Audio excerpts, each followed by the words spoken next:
Si Kristo muling nabuhay. Hallelujah, hallelujah. Hallelujah, hallelujah. Bahagi na ipinapamanag sa atin ng buong may kapal tungkol sa kapayapaan. Ito yung kapayapaan na ipinagkakaloob ng Diyos. Sabi nga namin yung panyaya ng alighan, ikaw ba'y nakakatulog ng mahimbing? O ikaw ay nalilikalikan, nagkakako, nagugulumihanan, nalilito, o nawawala sa sarili. So yung panyaya ng patuloy na paggabay ng Diyos, kahit na sa maraming panahon sa Ebanghelyo, ipinapamanig na Jesus na rin atin ako sa Ama. Next Sunday ay bahagi ay linggo ng pag-akyat ng Jesus na namin. So, sabi na ay kalimitan sa amin, natatakot tayo na tayo ay iwanan. Pero yung sinasabi ni Jesus na rin ay ang ibinibigay ko sa inyo ang kapayapaan at tanggapin ninyo ang Espiritu Santo. So bahagi ng ating pananampalataya, isang pananampalataya na magdulot nawa sa atin ng tunay na kapanatagan, ang kapayapaan. Sa wikang English ay may tatlong masasabi natin. Ano yung tatlong kalimitan na hindi nagbibigay ng kapayapaan bagamat ito sa level. Hindi lamang the absence of war. Kaya may kapayapaan sapagkat hindi kahit nilagera, wala tayong kaaway. Yung kapayapaan ay hindi sila ng panloob. Ano ang kalimitan pumapatay sa kapayapaan? Depression. Kapag sinabi natin yung depression, ito yung mga pangyayari na hanggang ngayon ay ikinalulungkot natin. Nakalipas pag sinabi natin depression, ang ating cause of depression ay mga karanasan natin. Maaaring iba, depressed kasi natalo ng nakaraang eleksyon. Hindi kaya yung ibang mga supporter o leaders, yung ibang supporter o leaders, mas depressed pa doon sa tumakbo mismo. So, yung mga hindi pa nakaka-move on, nung sila iniwanan ng kanilang showdown, so, pumapasok na tinatawag natin depression. Pero pag sinabi natin depression, ito yung pag-iisip ng mga bagay natin na nakagulo sa atin, na nakalipas na. Kaya ano naman yung hindi pa nangyayari, ay nagbibigay sa atin ng kagulumihanan. Halimbawa, yung kukuha ng exam, papasa kaya ako, kukuha ng isang bukas. So, ang tawag rin ay anxiety. Bahagi mo, dahil sa hindi malaman kung ano yung mangyayari sa araw ng bukas, yun ang binibigyan ng higit na pagpili. Yung mga negatibo na maaaring mangyari sa mga hinaharap. So, at sabi nga natin, yung pagkasalukuyan ay stress. So, maaaring nakita mo, yung naninigil sa iyo ng iyong utang, makakasalubong mo, wala kang lilikuan. So, pwede ikaw ay may stress. Kasi nandiyan yung maninigil sa iyo. at wala ka namang ibigay sa kasalukuyan. So ito po mga ito, anxiety, depression, stress, ay makikita natin na nagbibigay sa atin ng kaguluhan sa bahagi ng ating pagkilos na kung saan ay hinahayaan natin na agawin ang ating kapayapaan. Pero dapat, ang sabi ni Jesus, hindi dapat naagaw kasi yung kapayapaan ay binibigay niyo sa atin. No? Kapayapaan ay binibigay ko sa inyo. At sa napakinabangan natin, yung kapayapaan ay sa ating mga pagbasa, makita ko natin, lalo-lalo na sa unang pagbasa. Yung isang halimbawa nito, kasi yung unang pagbasa ay katulad ng ipinamanig natin sa gawa ng mga apostol. Ito ay sagot na Council of Jerusalem, ang konseyo sa Jerusalem, na mga apostol kasi mayroong usapin. Bakit? Kasi mayroong daw mga tao na galing sa Juda na nagpunta sa Syria. Saan yung Syria? Yung northern part ng Israel.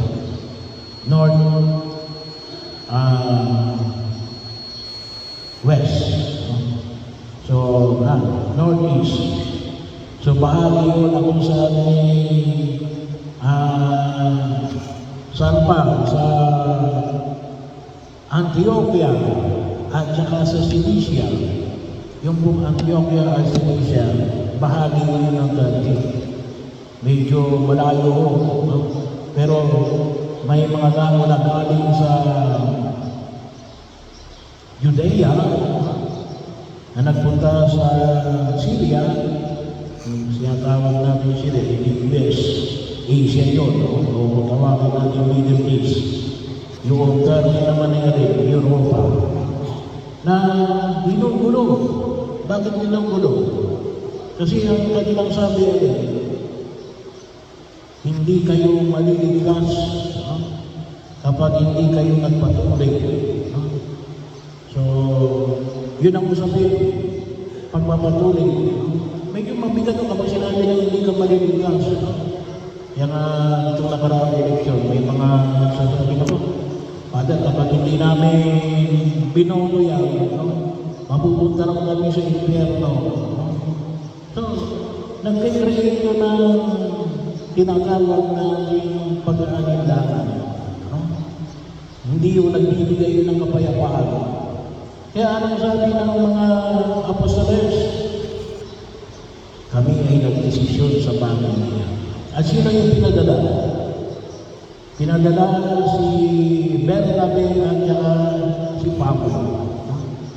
Na kasama sina Silas at Judas. Hindi po ito si Judas Tadeus. Hindi rin ito si Judas Iscariote. Kasi si Judas Iscariote.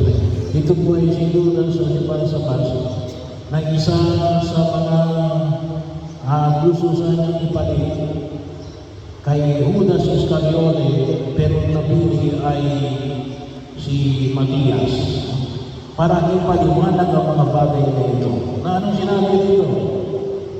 Kasi yung mga Hudyo na naging mga Kristiyano, well, of course, yun ay yung right of initiation ay alin, pagtutuloy, bilang Hudyo.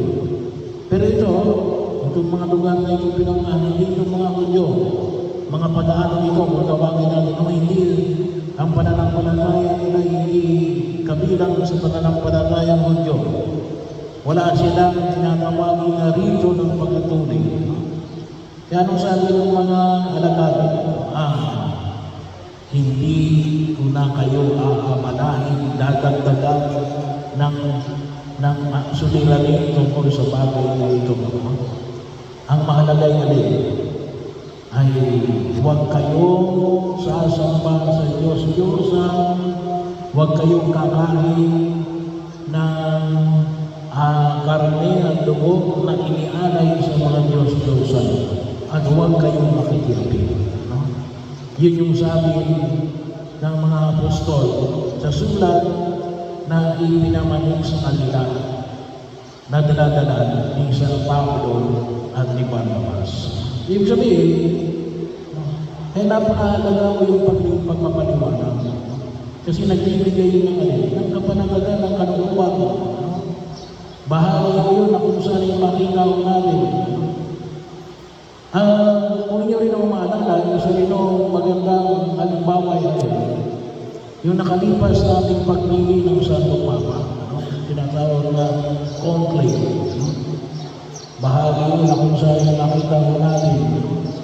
Yung ating pagpili ng Santo Papa, hindi yung katulad ng sa ating botohan, na kung sino yung manalo, yun lang ang maging Papa. Hindi, ginakailangan na yun. 2/3 of the vote. Ibig sabihin, hipoplay, pinakailangan mailig na-reach na niya yung 2/3. Ano yung sabihin ng 2/3? 75%. Kung mayroong 132 na mga kardinal na bumoto, pinakailangan nila 80 plus, mahigit kung mahigit pa ang bumoto sa kanya. So hindi lang kalahati, hindi lang yung panalo, ngunit alin, pinakailangan ay 2/3 para alin, magkaroon ng stability na ang sabong mo ay may iwala sa iyo yung majority na mga kardinal na siya rin bahagi at pinuno ng simbahan sa mga iba't ibang bahagi ng daigdig. Pero hindi yung hamon na ipinapapanin ng buhay naman ang ibinibigay sa atin ng kapanatagan at ang ating simbahan, ang pananampalatayang tinatag ng ating Panginoon sa Kristo ay isang pananampalatayang nagbibigay sa atin ng kapayapaan. Kaya nga bahagi sa ating pagdiriwang ng misa, meron tayong the giving of keys of peace. Yun ang tawag natin. Keys of peace. So, pagbibigayan ng kapayapaan, halin ng kapayapaan. Yung talaga yung technical term, yan ang sa atin siyempre. No? Hindi uso sa atin ng peso-peso sa mga crowds. Pero ito yung panyayan na pinapayag ng ating Panginoong Supremo. Sa pamanong mga paraan, una ay kung mayroon tayong bumabagabag sa ating kalooban, maging ito man ay depression, stress, or anxiety, ay kinakailangan natin ng tulong. Maganap tayo ng pwede natin hingihan ng tulong. Huwag kayong hingi ng tulong sa mga marites. Baka lamang i-announce siya sa buong bayan. Ang kukunin niyo ay at least yung kayang tumanggap ng sikreto ninyo. Kasi yung inyong ibabahagi ay yung mga bagay na umuusik sa inyong kalooban. Pangalawa, bahagi rin mo na kung saan ay makita natin yung patuloy natin pagingin ng panalangin. Dapat po ay pinupuno natin yung ating sarili ng panalangin. Ipagdasal natin yung mga bagay na gumugulo sa ating isipan at hingin natin ang biyaya ng Espiritu Santo.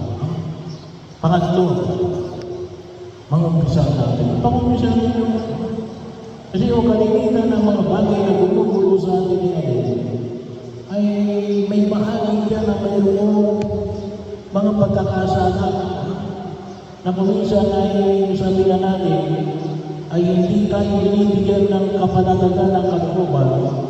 Kasi bakit? Kinakailangan natin humingi ng kapatawaran. Either sin of omission or sin of commission.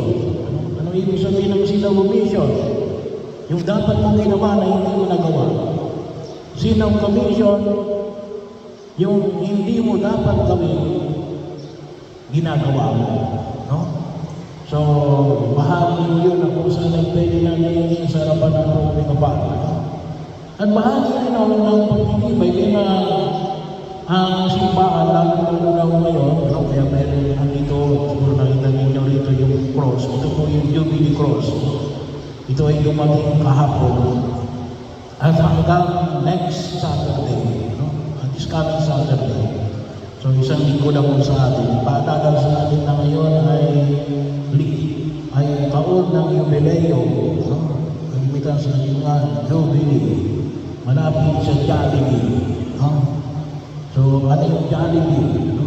Ay yung Jolly na bee. No? So, pero yung Jubilee ay pagpapasalamat din. Kagalakan.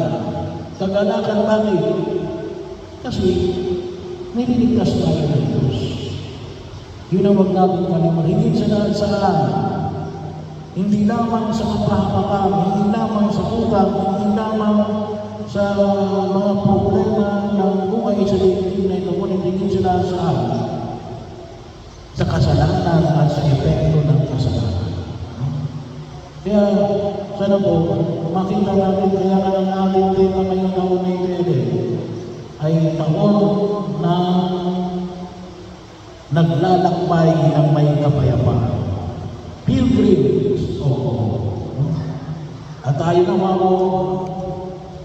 ay tunay na magiging mga pilgrims sa loob kapagaling. Kasama natin ang ating Panginoon Jesus Cristo. Ang nawa, isang maliwanag na ganda ng kasama natin sa Jesus ay nakakatulog tayo ng mahimbing at nawawala ang mga bagay na nagdudulot sa atin ng kaluluwihanan sapagkat si Jesus ang Diyos na nakalipas kasalukuyan at hinaharap.